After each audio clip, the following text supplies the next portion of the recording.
एक देवराज नाम के ब्राह्मण से इस कथा का प्रारंभ हुआ है। वो देवराज जो कभी शंकर के मंदिर नहीं गया, वो देवराज जो कभी शिव को नहीं भजा, वो देवराज जो कभी शंकर का स्मरण नहीं करता, वो देवराज जिसने कभी शिव नाम, शिव भक्ति, शिव स्मरण नहीं किया, फिर भी शिव ने कृपा करी उस पर, फिर भी ओघड़दानी ने, भगवान शंकर ने उस पर करुणा करी। क्यों? परिवार का यदि एक व्यक्ति भी शिव का स्मरण करता है तो उसका फल मिलता, उसका फल।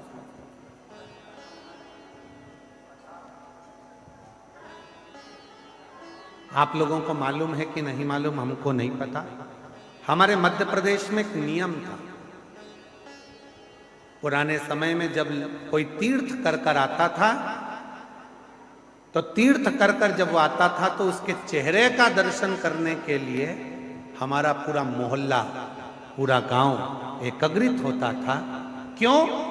उसने जिन नेत्रों से बद्रीनाथ का दर्शन किया, उन्होंने जिन नेत्रों से द्वारकानाथ का दर्शन किया, उन्होंने जिन नेत्रों से जगन्नाथ का दर्शन किया, उन नेत्रों से जिसने रामेश्वरम का दर्शन किया, त्रिवेणी का स्नान किया, उसके नेत्रों के द्वारा यदि हम सामने खड़े हो गए और वो दृष्टि हम पर पड़ गई तो हम भी सिद्ध हो जाएंगे, चाहे हम तीर्थ गए।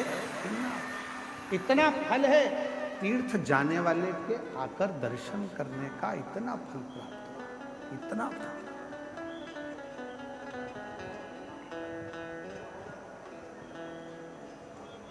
और मेरी जीजी हो, मेरे जीजा हो, मेरी बेटी हो, मेरे बेटा, मेरी माता, मेरे बुजुर्ग माता पिता,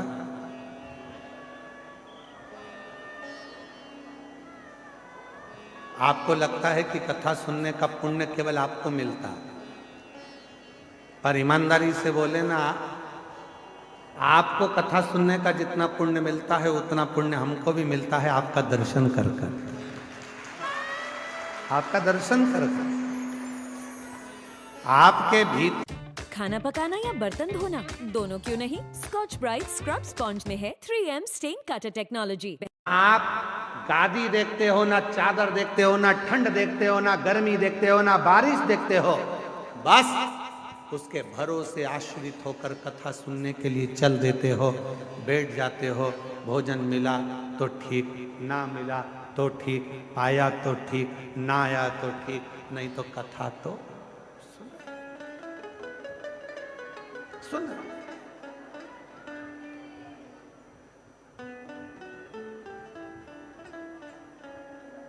बाबा जी, मुंबई में भीड़ ज्यादा हो गई थी कथा में, तो एक महिला का पत्र पड़ा था, उसका पति भी आया था साथ में, उसके लड़के का कोई जॉब लगा होगा, और 5 दिन की कथा थी। भीड़ ज्यादा हो गई और वो दोनों जब मंच पर आए तो उन्होंने कहा, गुस्सा क्यों? तो कहा, नहाने जाते और जगह चली जाती तो, इसलिए हम नहाने भी नहीं। हमने कहा, ये बेलपत्र तुम साथ में रखो, बिना नहाए भी पवित्र हो, दिल साफ हो, जाओ ले जाओ इस बेलपत्र।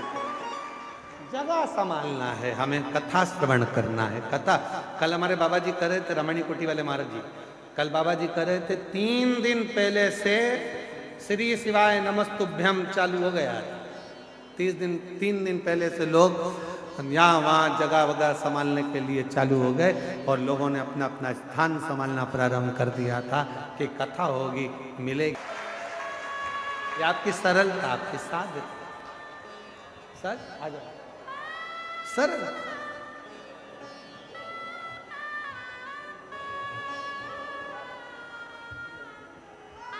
बधाई आपको, बहुत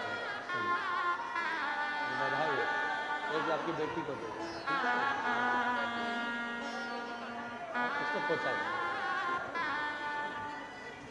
अच्छा करेगा।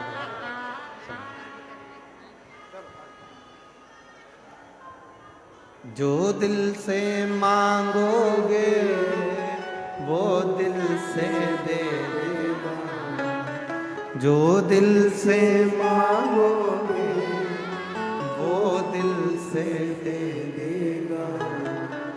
मेरा भोला भंडारी है, खाली झोली भर देगा। मेरा भोला भंडारी है, खाली झोली भर देगा। मस्तक पे गंगा है, वो शीतल कर देगा। मस्तक पे गंगा है, वो शीतल कर देगा।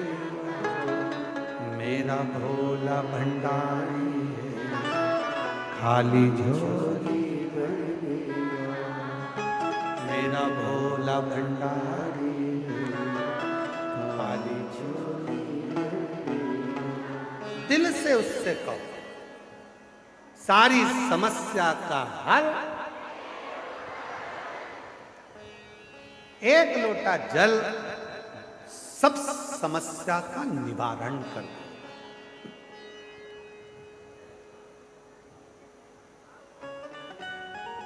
और लोटा ही सबसे भारी है।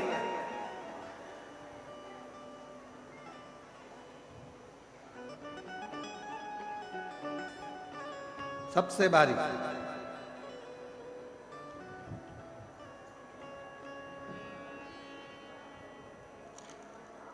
महाराज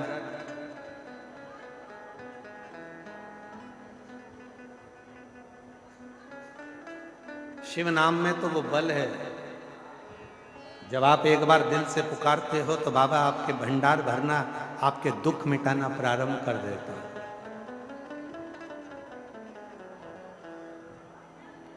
एक बहुत सुंदर प्रसंग है। एक बिरजा नाम का सेठ था और एक बिरजा नाम का सेठ, उसके शरीर में एक रोग हो गया। वो रोग मिट नहीं रहा। बहुत बहुत उसने दवाइयां ली, औषधि ली, पर शरीर का रोग मिटता ही नहीं। कभी कभी ऐसा रोग लग जाता है जो रोग समाप्त ही नहीं। बिरजा नाम का एक सेठ था, शरीर में रोग हो गया। कभी कभी ऐसा रोग लग, एक बेटी ने लिखा है कि मेरे शरीर में एक ऐसा रोग हो गया था कि मैंने डॉक्टरों के सामने, बड़े बड़े डॉक्टर से भी कह दिया था ये रोग अगर समाप्त नहीं हो रहा तो मुझे एक इंजेक्शन ऐसा लगा दो कि मैं मर जाऊं। क्या करूं ऐसे रोग में जिस शरीर में से पूरा शरीर की खाल निकल रही है, जलन कर रहा है, हाथ पैर पूरे बेकार होने लगे। फोटो भेजा उसको, फोटो भेजा। ऐसा एक रोग हो गया। जब मेरा रोग थोड़ा थोड़ा ठीक हुआ उस समय का थोड़ा सा फोटो लगा रही है। एक ऐसा रोग हो गया जिस रोग के कारण मैं खुद परेशान। नाम है, मेरा नाम काजल, पति का नाम ठाकुर जयवीर सिंह। हमारा मोबाइल नंबर ये। काजल जी कहीं बैठी हो, आप ही हैं? एक बार ऐसे हाथ हिला दो, आ जाइए एक बेलपत्र लेकर। 2020 में एक रोग लग गया हाथ पैरों में। मैं फोटो लगा रही हूं, इतनी टूट गई अंदर से कि डॉक्टर से कह दिया कि अब या तो ये रोग ठीक हो जाए, दवा दो, या तो दोनों कटवा दो, या इंजेक्शन लगवा दो जिसमें कोई जहर मिला हो जिससे मैं मर जाऊं। अब मुझसे ये सहन नहीं। हाथ बेकार, पांव बेकार होने लगे। तब 2020 में रोग हुआ, 2024 तक इलाज करवाया। 2024 में मेरी दीदी से मुलाकात हुई। तब वो एक दीदी ने मुझसे कहा कि तू शंकर जी के मंदिर में जाकर एक लोटा जल चढ़ाना प्रारंभ कर। मंदिर में जा, शिव जी का चढ़ा जल तू तो पांव में भी लगा, बाबा से दवाई कहता और नमन कर। जैसे इस बहन ने पत्र में लिखा वैसा ही एक शिव महापुराण की बड़ी सुंदर कथा है बिरजा ठाकुर, बिरजा सेठ।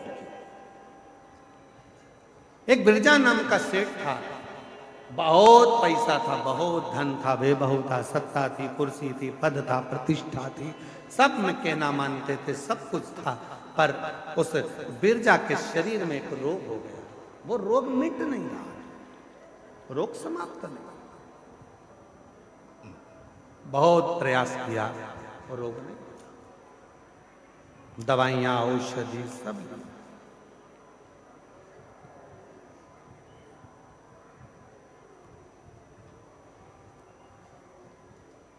अब बिरजा हमेशा अपने धन के नशे में रहता।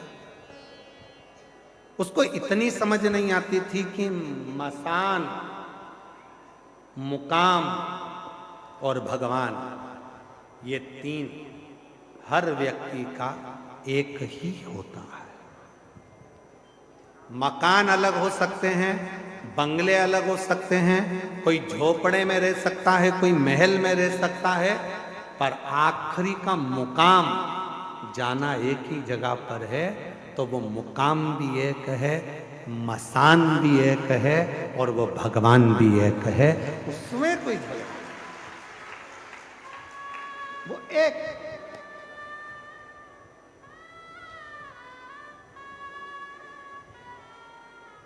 आज के जमाने में लोग कह देते हैं, लोग अपने अपने भाव में कहते हैं राम जी का, ये लोगों की सोच है। व्यासपीठ कभी सोच नहीं करती इस तरह का कि राम बड़े कि कृष्ण बड़े कि शिव बड़े कि पार्वती जी बड़ी कि ये बड़े कि वो बड़े।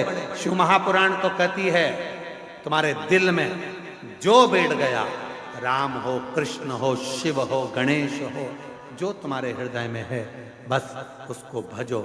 ये ऊंचा नीचा करना बंद कर दो कि ये बड़ा कि वो छोटा, वो बड़ा वो छोटा ना।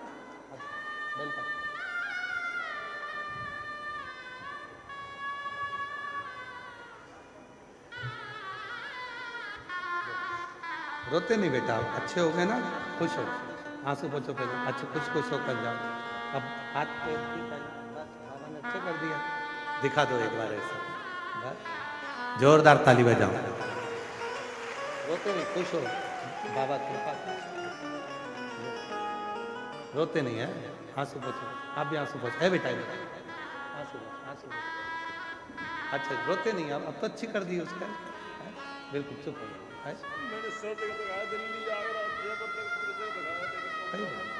बेटा बोल रहा है मैंने दिल्ली, आगरा, मुंबई, जयपुर, ऐसा कोई डॉक्टर नहीं छोड़ा जिसको मैंने ना दिखाया हो। मेरी पत्नी को हाथ और पैर दोनों बेकार होने लगे थे और 3-4 साल तक हालत खराब होती गई। आज बाबा ने आंसू पोछ, अच्छा खुश हो गए, अब तो ठीक हो गए, खुश बेटा आंसू पोछ के खुश हो गए।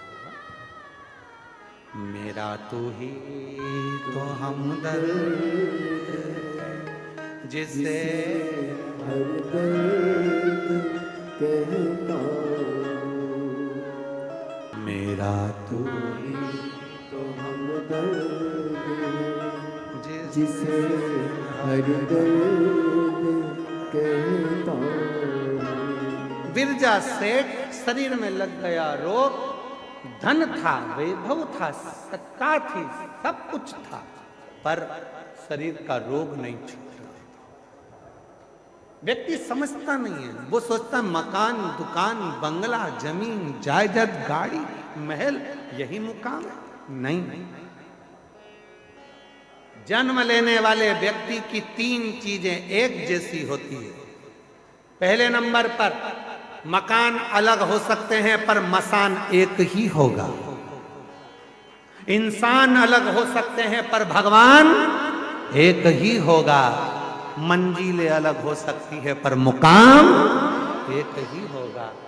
जन्म लेने वाले व्यक्ति का मसान, मुकाम और भगवान एक ही होता। भले जिंदगी भर लड़ता रहे, नहीं ये धर्म वो धर्म वो व्यक्ति, लड़ते रहो। गुलाब जामुन खाओगे तो भी पेट में जाएगा, जलेबी खाओगे तो भी पेट में जाएगा, और बालूशाही खाओगे तो भी पेट में जाएगा। उसी तरह चाहे राम कहो, चाहे कृष्ण कहो, चाहे शिव कहो, चाहे देवी कहो, आखिरी में जाना उस परमात्मा के पास ही है, उसका ही भजन जाना भाई। फिर भी हम भटक रहे हैं।